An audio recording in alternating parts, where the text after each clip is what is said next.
What causes a head gasket to blow? Welcome to Mercie J Auto Care, where compassion and craftsmanship come together.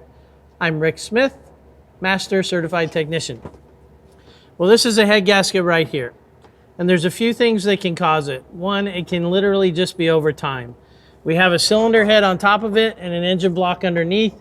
Those expand and contract, and this gasket's constantly moving. And so over time, it can literally just wear and start leaking. And where it leaks is between the combustion chamber, which is where the piston goes, and the passages around it, which is where the coolant or antifreeze or radiator fluid goes. So, but the number one cause of head gasket failures is overheating. If we get low on coolant, we have a radiator fan go out, something like that, and the engine gets very hot, then this gets put under a lot of stress, and it gets compressed so far that it can't respond and it can no longer seal.